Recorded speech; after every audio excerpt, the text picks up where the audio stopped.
Hello, everybody. At the beginning of the 21st century, there were a group of atheists associated with Richard Dawkins, Sam Harris, Christopher Hitchens, Daniel Dennett, who all argued that smart people shouldn't take God seriously, that if you were rational, you couldn't be religious. If you believed in science, then you wouldn't believe in God. But it seems as if things are changing. A few months ago, we had Charles Murray on the show, the author, the controversial author of the book, The Bell Curve, who had a new book out entitled Taking Religion Seriously. And even atheists are taking religion seriously these days. My old friend John Rausch from the Brookings Institute has a new book out called Cross Purposes, suggesting that religion is the moral and political backbone of democracy. Today, we're talking about reason and American history and religion with my guest, Daniel Williams. He has a new book out, The Search for a Rational Faith, Reason and Belief in the History of American Christianity. And I wonder, Daniel, whether this debate between reason and Christianity and this attempt to fuse the two has been one of the core features of American intellectual history. Is that fair? And that the supposed four horsemen of the apocalypse, the Dennetts and Hitchens of the world, simply have misunderstood American history?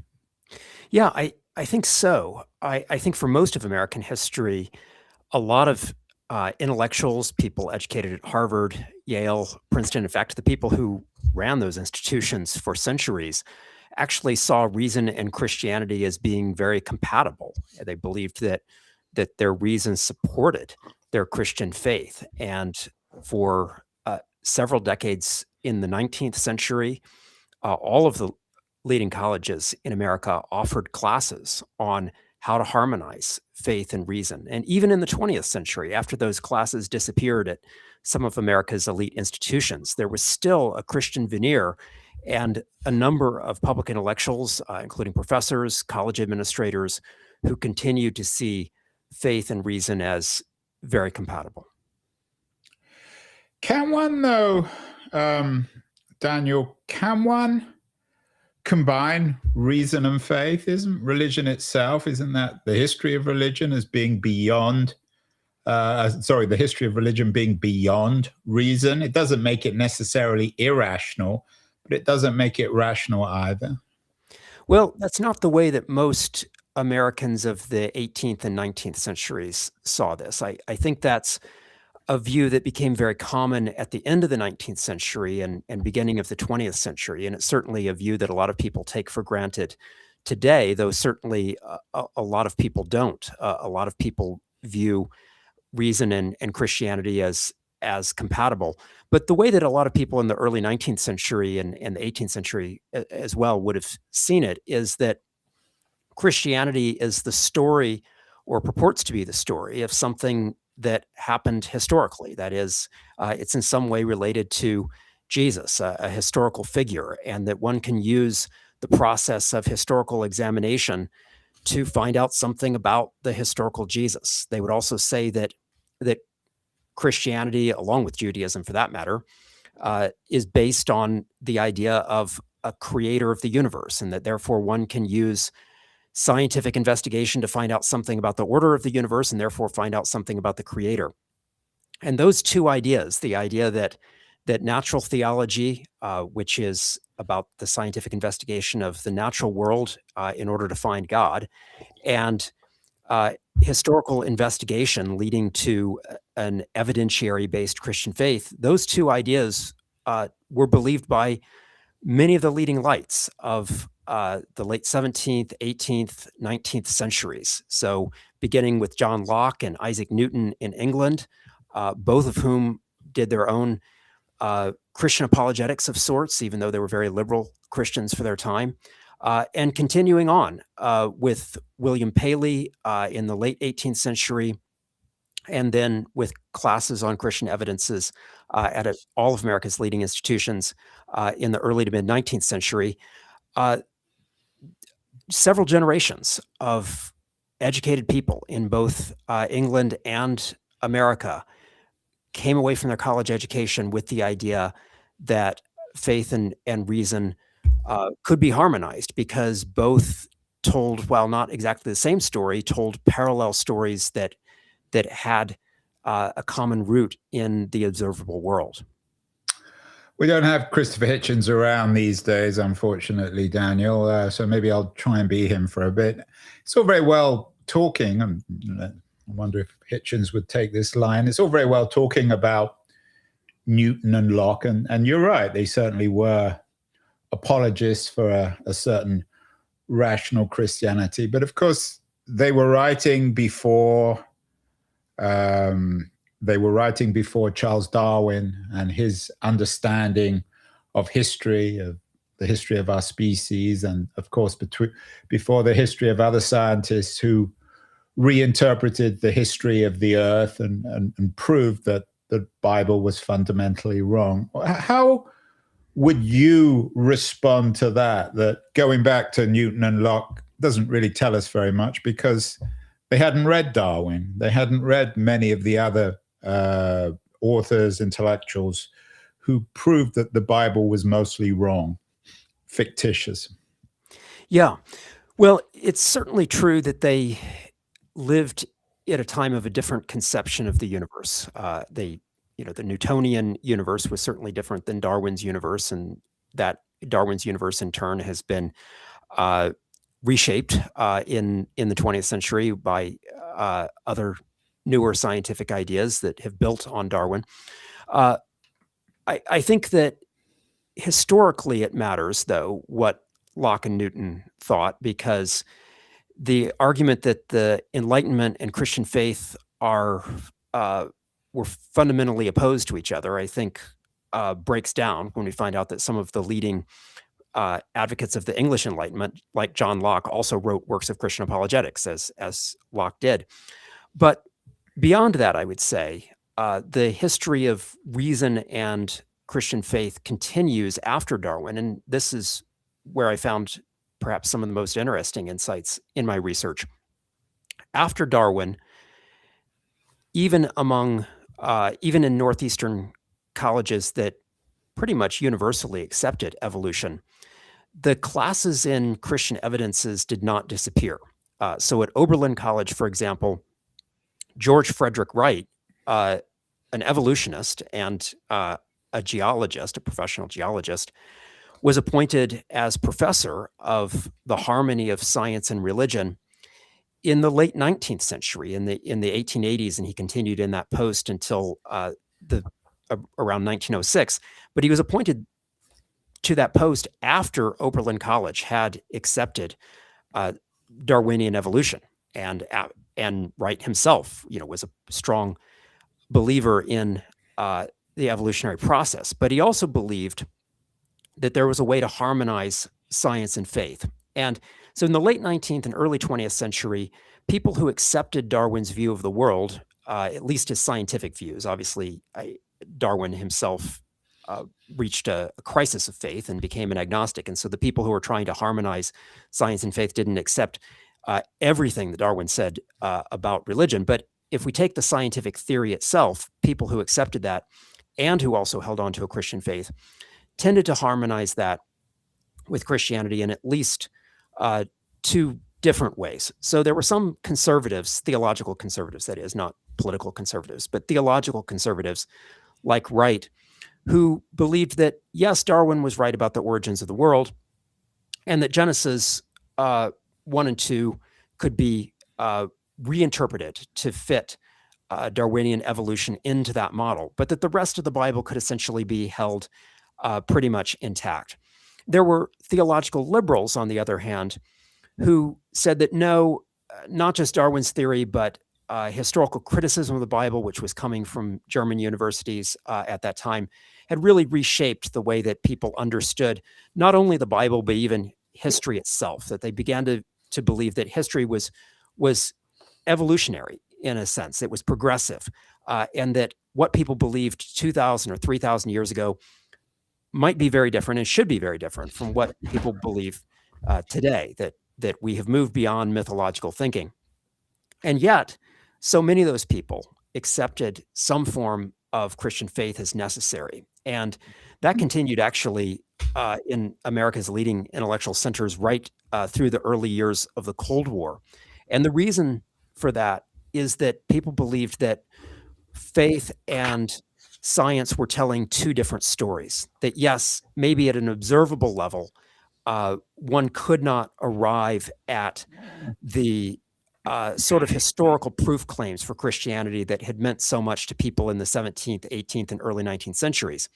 But it was still just as important as ever to arrive at a fixed understanding of morality that religion provided. And so Christianity, or religion in general, not just Christianity, but religion and science, existed in separate spheres.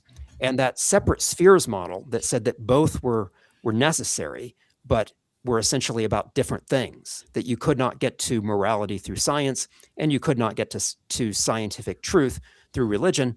That model guided a lot of American thinking right through the 1960s.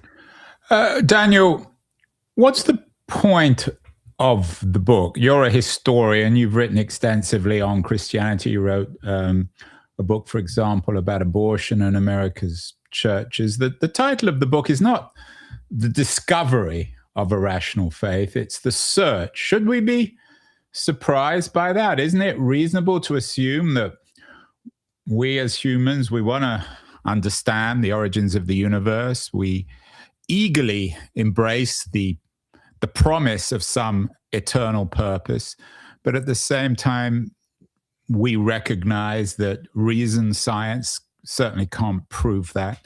So should we be surprised that American intellectuals, from the founding fathers through John Adams, through many other figures, right up until today, people like Ross Douthat, they're all searching for a rational faith, but it's one thing to search for one, it's quite another to find one. Yeah, in some ways, I don't think we should be surprised. And certainly if we take the view that many Christians have held, that people have a spiritual dimension, unless for some reason it's suppressed, we shouldn't be surprised that religion continues to reappear long after the Enlightenment, Darwin, other challenges to people's beliefs, that people are also, of course, rational creatures. And so the idea that people would try to combine rationality and faith should, in my view, not surprise us at all. However, it does surprise many people because there's a very popular idea that has been present for decades called the secularization hypothesis. And that is the idea that that's the theory that as societies become more industrialized, as people become more educated, as we become more scientific, that people will naturally leave religion behind. And in support of this, many people will point to Western Europe, which is really Exhibit A for defenders of this theory. And they would say that if you look at Western and Northern Europe, you can find in almost every country a decline of church attendance, a decline of religious adherence over the past half century and more, and that as you've had rising levels of popular education, people simply find religion less credible. But I think that whatever promise that theory holds in explaining particular stories in some countries, it doesn't seem to be true universally. And the United States has, for a long time, been an interesting exception to that. In the last 15 years, of course, people have commented a lot on rising rates of religious non-adherence and even slightly rising rates of atheism in the United States. But for most of modern American history, the United States has been an outlier among Western nations. It has not only had fairly high levels of college education, but also very high levels of religiosity by almost every measure. Belief in God, religious identity and adherence, and church attendance have all been significantly higher in the United States. And so I wanted to tell the story of why that might be. And now, one possible answer could be that people simply compartmentalize their lives, and that what they do during the week doesn't necessarily affect what they do on Sunday morning, and vice versa. But I'm not sure that's true. I think that actually people do integrate their thinking, and that as people embrace a scientific worldview and simultaneously hold on to some sort of religious faith, particularly Christian faith in the United States, that they find ways to harmonize those. And so I thought that a study of some of the most highly educated people in the United States, people who helped to run and teach at America's leading Northeastern colleges, a study of the thinking in those places over the last few hundred years could show how people dealt with this tension, as well as harmony between reason and Christian faith. Yeah, and your book covers a lot of these elites, everyone from Harriet Beecher Stowe to John Adams to Martin Luther King. We got a show coming up on Jefferson. Jefferson's an interesting character in terms of this narrative. How does he fit in to the search for a rational faith? Well, Jefferson did have a rational faith. It was not an Orthodox Christian faith by any means. It was much more of a deistic faith, if we understand deism to be a belief in a creator that's stripped of the miraculous. And yet Jefferson had a very high respect for Jesus of Nazareth and Jesus's moral teachings.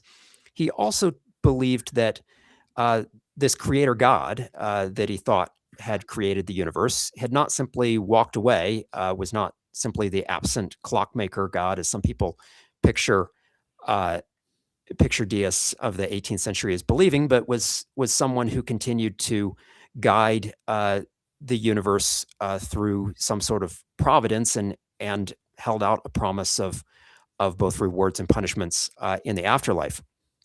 Jefferson was certainly a lot more liberal theologically than many Americans were of his generation, but he was also very much engaged in this skeptical examination of evidences for Christianity, accepting those evidences from natural theology that he thought provided clear evidence of the existence of a creator and of even some of the attributes of that creator, but also rejecting the claims of the miraculous. And there were Christians of his time who wrote to him, encouraging him to read other works of Christian evidences, saying if he only read the right works of Christian apologetics, that he would become a believer.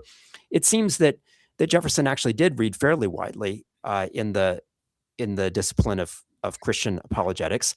But like Benjamin Franklin, one of his contemporaries, of course, older contemporaries, he accepted a version of liberal Christianity that was, in his view, more compatible with reason than those who thought that the evidence showed the truth of the Christian Gospels. Daniel, in your book, do you suggest that there is an intimacy between what you call rational faith and morality? Jefferson, of course, is a very controversial man, not just one of the fathers of the Republic and of freedom and self-realization and all the rest of it, but also as a slaveholder. And many people don't really quite understand how he could simultaneously hold two versions of the world. Your book also covers Martin Luther King as an example, again, of somebody who searched for a rational faith. Are those people who at least search for the rational faith, everybody from Jefferson and Adams upwards, in your analysis, are they better people? Are they more moral people? Or are they capable of the kind of gross moral hypocrisy that many believe Jefferson was guilty of? They're certainly capable of gross moral hypocrisy. So, I think empirically it's very difficult to support the idea that Christians of whatever sort, whether rational or not, have a superior moral behavior to the rest of the world. Certainly one can find saints among Christians, but one can find great sinners as well. And I think that the view that many Americans had of up until the 1960s, and this view did begin to break down in the 1960s, but up until the 1960s, that there was this close relationship between religion and morality. Those people did not necessarily claim that all Christians were morally superior to non-believers on an individual level. In fact, had they made that claim, one could find numerous examples of people who would call that into question. So, for example, one of the most famous skeptics of the 19th century, late 19th century in America was Robert Ingersoll, who by all accounts was a pretty upstanding moral individual, someone who was strongly opposed to slavery, and that had led him to support the Republican Party, someone who continued to advocate for the rights of the less fortunate, someone who was not engaged in moral scandals. And one could also find prominent Christians of his time, liberal Christians like Henry Ward Beecher, more conservative Christians as well, who were living duplicitously, engaged in various extramarital affairs or engaged in other forms of blatant hypocrisy. So, and similarly, in terms of slavery, many, if not most, of the most prominent defenders of slavery in the South were Christians. So, just as religion was important to some of those who advocated against slavery, and very central, of course, to the claims of many African-American abolitionists, so religion was also instrumental in supporting slavery. So that's not necessarily the claim that Christians are morally superior to people, or that people who are religious tend to be better people than those who are not religious. But the claim that I think was widely accepted, even among very educated people in the 1950s, was that without religion as a moral constraint, that any sort of moral anarchy would be theoretically possible. That in the world of the atomic bomb, as people said in the 1950s, that there had to be some form of restraint and some form of transcendent thinking. Similarly, in the case of Martin Luther King, who, of course, was in some ways a great moral leader, also, as we know from an examination of his private life, capable of some moral hypocrisy himself. But in his view, it was not possible to engage in the practice of nonviolent resistance to evil, nonviolent civil disobedience over the long term without some belief that the universe bent toward justice, that there was a moral force in the universe. For him, it was God. He acknowledged that for some people, it might not be God, but there had to be something beyond mere materialism in the universe to motivate people to take that sort of courageous stance. And so I think there was, in the 1950s and early 1960s, a fear among a lot of Americans that if the United States became as officially atheistic as the Soviet Union or China, that society would lose its moral grounding, that the sort of moral constraints that held the world together would no longer operate. So, sure, individuals could be moral hypocrites, but even the act of hypocrisy was an acknowledgement of a moral standard. And if those moral standards went out the window altogether, as people suspected they would, if there was no religious framework to hold them in place, many people found that to be a frightening idea. Your book, of course, begins with the history of American Puritanism. The most famous book, I think, on the Puritans is Max Weber's thesis about capitalism and Puritans and the need for Puritans to somehow morally cleanse themselves by working hard and making money. What does your book tell us, this search for a rational faith? What does it tell us about the intimacy between, shall we say, the fathers, and they tended to be male, of American Christianity and of American capitalism? Were they often the same individuals, and was it the same kind of search for reason? I mean, Weber thought that, and in this sense, I guess, is much more in the Nietzschean camp, that because we can't prove anything, we clutch at straws, and the most attractive straw perhaps was capitalism. Well, it is true that the United States had a capitalist ethic from its early days. I think that those who were searching for a rational faith were not invariably defenders of the free market in sort of a Reagan New Right sense. So in the late 19th and early 20th centuries, many of the liberal Protestants who continued to defend the rationality of Christianity were also advocates of the social gospel.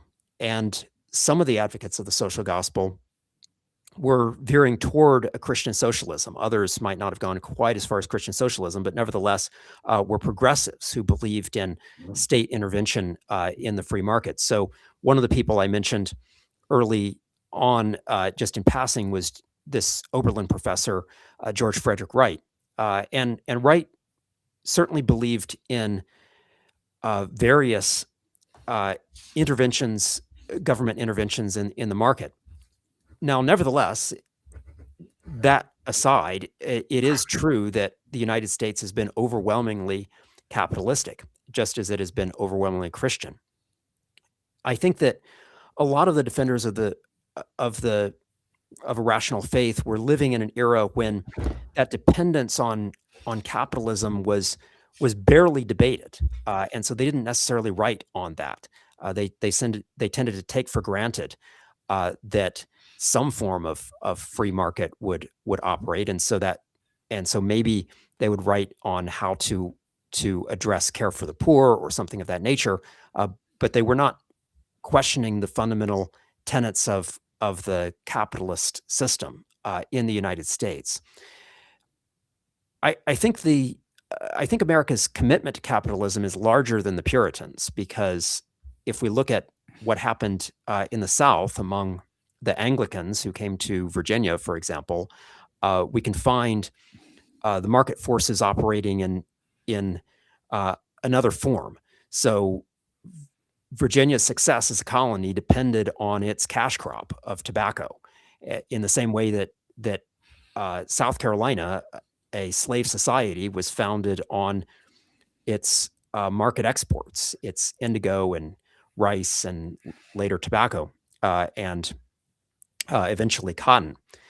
So that dependence on the market was definitely part of the American story. I'm not sure it required belief in God to make it work, but I do think that certainly the forms of Christianity that tended to be most popular in the United States were forms of Christianity that were very compatible with that market ideal. And that was especially true in the early to mid 19th century, at a time when a lot of the classes in Christian evidences were most pervasive at American colleges and universities. It was that moment that we really saw a burgeoning market economy and a society that was adjusting to become structured around that growth of industry.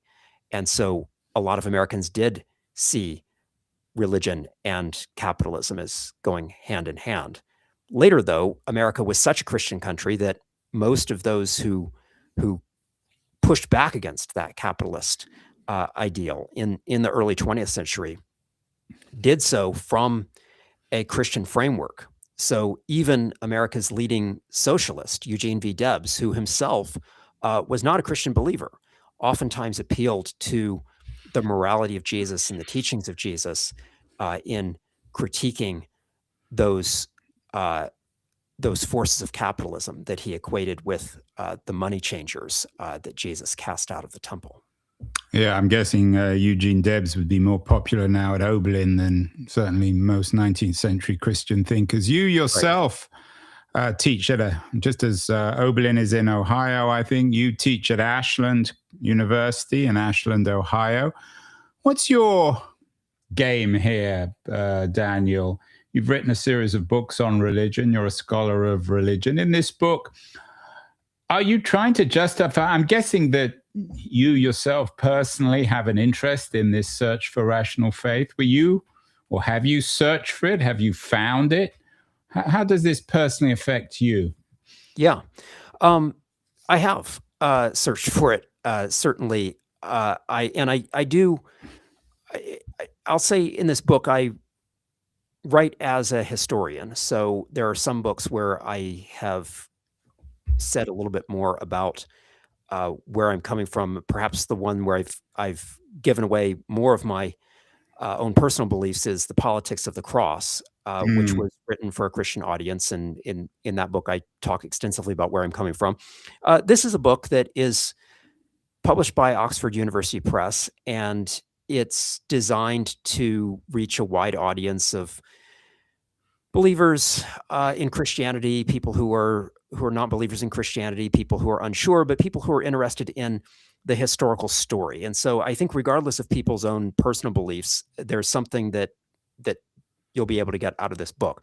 And if you read this book, you won't find anything directly about my own personal spiritual journey in this. But I think it's a great question that you ask, because I do think that every book that people write in some way relates to their own interest, even if they don't necessarily state what that is.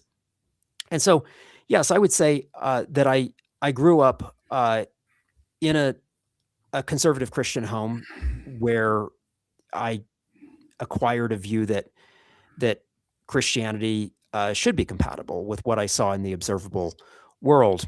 And there were times in my life where I went through prolonged moments of doubt in that, and certainly reading Christian apologetics was something that was of great interest to me. I found some answers there, and then other times I felt like the works that I was reading weren't necessarily offering persuasive arguments. But I think because I've had that view as an educated person, obviously, as someone who has traveled in circles that are not exclusively Christian, going to a secular university, Case Western Reserve University, for my undergraduate experiences, and then for my PhD at Brown University, I was forced to confront questions about whether I could rationally believe in the Christian doctrines that I had acquired over the years, starting with my upbringing. And that quest, I think, did lead me to both become firmer in some of my convictions and also to change some of my beliefs. So I do write as a Christian. Now, I don't directly state that in the book, but because I'm a Christian and because I believe in the rationality of Christian belief at some level, I therefore am very interested in the questions of how people wrestled with challenges to their faith. And I would say that the type of rational faith that people arrived at, that my subjects arrived at in this book, is not uniform. So the beliefs of John Locke, for example, were not necessarily the beliefs of Reinhold Niebuhr, nor were they the beliefs of Martin Luther King.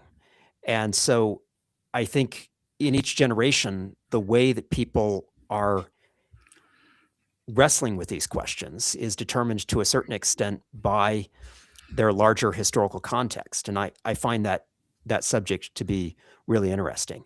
So I guess I would say that this book is not a book of Christian apologetics. There are, of course, numerous books of Christian apologetics, many of which I reference in this book. But this book is not designed primarily to persuade people that Christianity is rational, or the Christian belief is rational.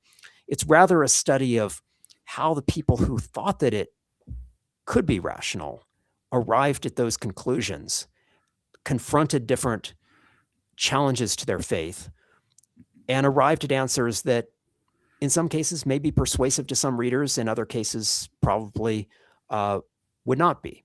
I know you, it's interesting you mentioned Reinhold Niebuhr, one of the most influential of American theologians. He had a big influence on an old friend of mine and of the show, Peter Wehner. I'm sure you're familiar with Wehner. He writes extensively for the New York Times and the Atlantic in particular. He's become a critic on what he calls the ethical darkness that has fallen upon contemporary America. He's very, very critical of the evangelical movement. I'm not sure he would use the word irrational when it comes to the evangelicals, but there certainly seems to be an element of irrationality in their take on America and the world, and indeed on morality itself. What does your book, Daniel, tell us about this cleavage, it would seem, between the old school